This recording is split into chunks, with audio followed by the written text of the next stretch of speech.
Welcome back to the Deep Dive. So if you've ever joined a new team, a workshop, or maybe even a specialized online group, you know there's this immediate need for rules, that kind of unspoken moral code. It's there to make sure everyone feels, respected, included, and heard.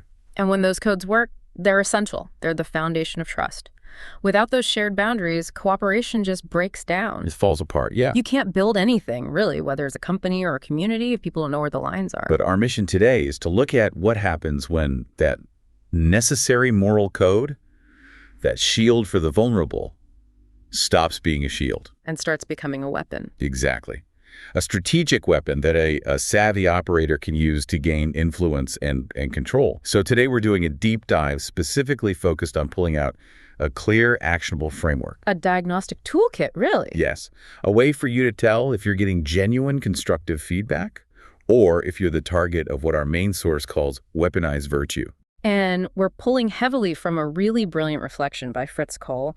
He's a 60-year-old Gen X teacher, former film professional, and he has this massively international background. Okay. And he's someone who describes himself as actively trying to keep up with evolving social codes, which is what makes his experience so insightful.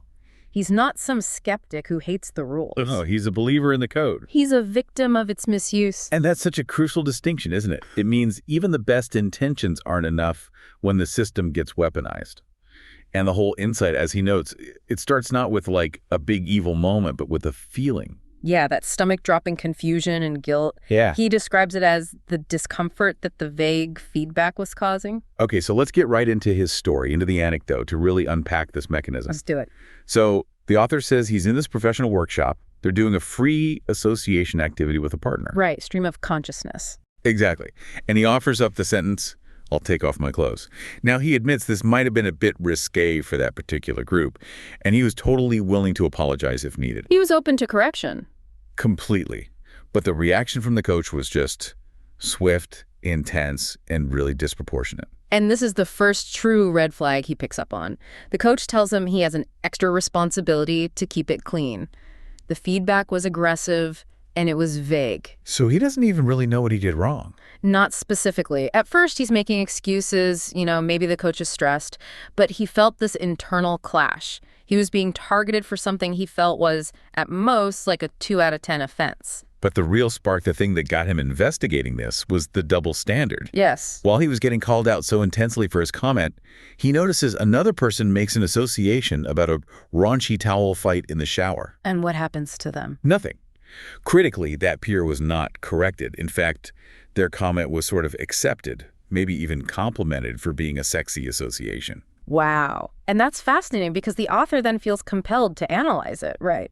To break it down. Was his comment objectively worse than a raunchy towel fight? And he concludes, no. Of course not. The aggression, the vagueness, the intensity, it was all applied only to him. So he goes home feeling totally confused and this is the important part, demotivated. Just wondering, what did I actually do that was so bad it deserved this? Exactly. So that specific feeling, that vague, targeted discomfort, plus that clear double standard, that is the first most crucial signal you need to look for. It's the moment the moral code stops being a universal rule and starts becoming a selective tool for someone else's benefit. And this selective tool is what he ends up calling weaponized virtue. And the reason it works so well is specific to the kind of small groups we're all in, your team at work, your committee at that workshop, usually about 10 to 15 people. Okay, so why there? Why does virtue become such a potent weapon in these small, intimate settings and not so much in, say, a giant corporation? Because in those small settings, formal authority like being the boss is often way less important than social capital. Right, your reputation. Exactly. A competent person might lead the project, but a savvy operator can just hijack the whole group dynamic by becoming the moral authority. They stop trying to get status through competence. And start getting status by becoming the enforcer of the code. That's the term. So their power, their status, it's not from building something. It's from claiming to be the protector of the group. Protecting them from these big abstract harms. Precisely. The source points out that groups often operate under this fear of specific moral threats, sexism, racism, abuse of power. By setting themselves up as the sole shield against these really serious harms, the enforcer gets this immense, often unquestioned authority. And the whole point of the code to stop injustice gets completely flipped on its head. It gets inverted. It's now being used to enforce submission and to elevate the status of just one person, the enforcer. But, I mean, doesn't the group push back? If people can see this is just a cynical power play, why does it keep working?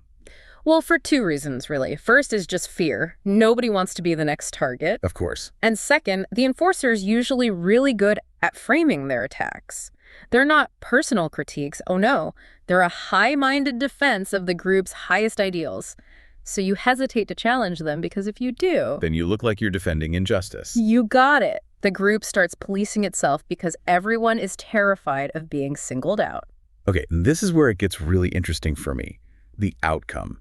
The source is so clear that this weaponized code is just. It's self-destructive. It doesn't make the group better. It hollows the group out from within. And that phrase, hollows out the group, is so perfect, isn't it? If you're in a group like that, you feel it. You sense how arbitrary the rules are. You start to self-censor. Well, stop asking the hard questions. Yeah. You avoid any kind of productive friction because you're scared of crossing some vague, shifting moral line. The group starts to focus only on superficial compliance, just making sure they look right instead of achieving their actual goals. And the motivation just evaporates. Yeah. Because you realize the goal isn't progress anymore. It's just endless compliance to the enforcer. And this entire mechanism can escalate. It can spiral into this absolute worst-case scenario that the sources document, the purity spiral. Okay, before we get to the case study, let's just define that term clearly for everyone. What is a purity spiral? A purity spiral is terrifying. It's a group dynamic where members start competing to prove they are the most morally superior. Like a moral arms race. It is. They demand the strongest possible penalties for the smallest, sometimes non-existent mistakes. And since moral codes are aspirational, no one can be perfect. This competition just drives the standards to this punitive, impossible extreme. You're constantly looking for someone else to denounce just to prove your own purity. And to elevate your own standing. And this isn't just some abstract theory. The author brings in a horrific case study that was investigated by the journalist Gavin Haynes.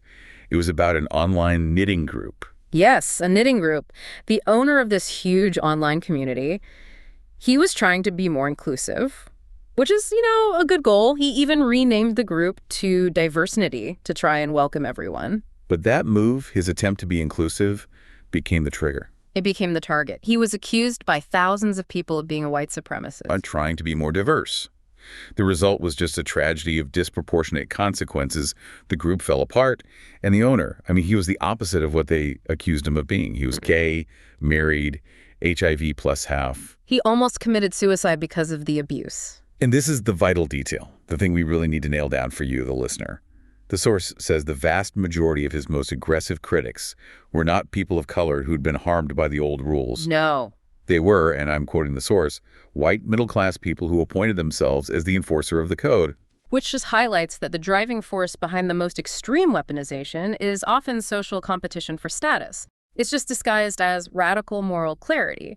It strips away all the nuance of a genuine moral grievance. That knitting story is just such a stark reminder of the human cost here. And it shows why we need a clear framework. So if you've felt that discomfort, that targeted aggression, how do you diagnose the situation? Without either getting cynical and withdrawing or getting sucked into the spiral yourself. Right. So the author developed this brilliant 5-point chart. Let's use this as our practical toolkit, walking through the differences between genuine feedback, or GF, and a manipulative call-out, or MC. Okay. Let's start with number 1, clarity and specificity. This one is foundational. With genuine feedback, GF, the source says it has to point to a single, observable recent action. Something like, hey, when you interrupted X during the pitch, we lost track of the budget details for a few minutes. It's concrete, it's measurable, it's about a behavior, not your whole identity. Whereas the manipulative call-out, the MC, uses these vague, moralistic labels. It's focused on your identity, your intent, or some unproven pattern. Things like, you are dominating the space. Or, your behavior is toxic, or my personal favorite, you always do this. Okay, but let me just push back on that a little. A lot of modern discourse is about identity and structural issues. If I genuinely believe a behavior comes from a toxic framework, how do I give specific feedback without sounding vague? That's the critical distinction. You focus on the impact, not the internal motive. A toxic behavior always shows up in an observable action. So if someone says, your comment wasn't sensitive, but they can't point to the specific comment or the harm it caused, that's MC. If they say, when you use the term X, it erased the contributions of Y group, that's GF. Because it's observable. Yep. It links the action to the harm. Exactly. Vague means it's untouchable. Specific means it's solvable. That makes a lot of sense. Okay. Okay, number 2 on the chart, something we saw in the workshop story, proportionality. Correct. In genuine feedback, the corrective response fits the crime, basically. A short apology, a quick discussion, you move on. The slate's wiped clean. But with a manipulative call-out, a tiny mistake, a single misstep, leads to immediate public shaming, ostracism, or this demand for an endless apology. The punishment is designed to shatter the person, not just correct the behavior. Okay, point 3 is where the author's own experience really comes back in. Universal or double standard. With GF, the moral code applies to everyone, including the person giving the feedback. They hold themselves to the same standard.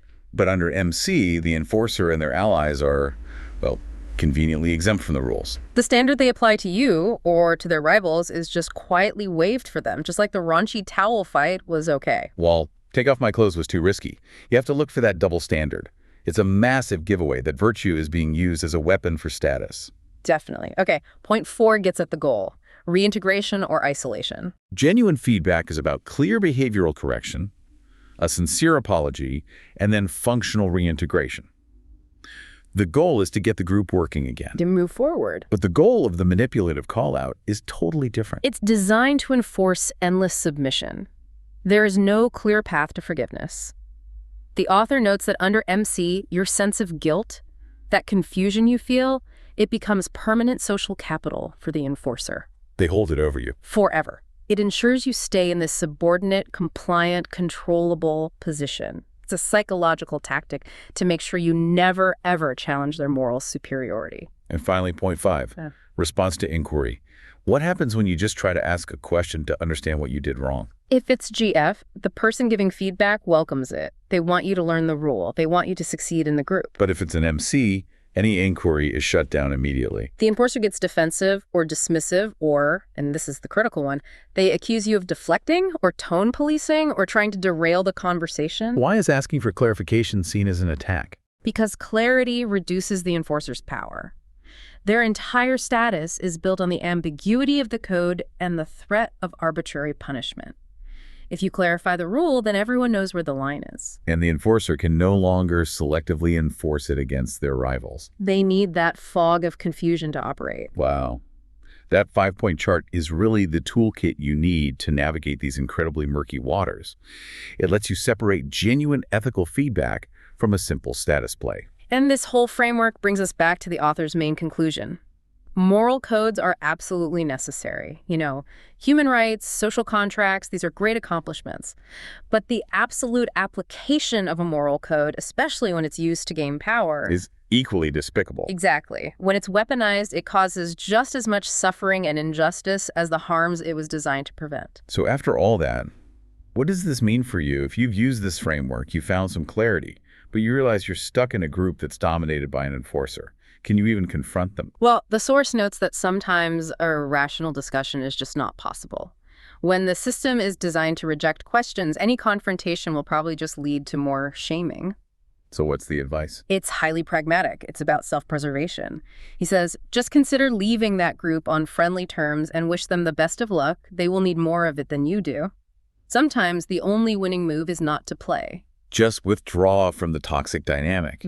That is powerful and probably painful advice, but maybe essential.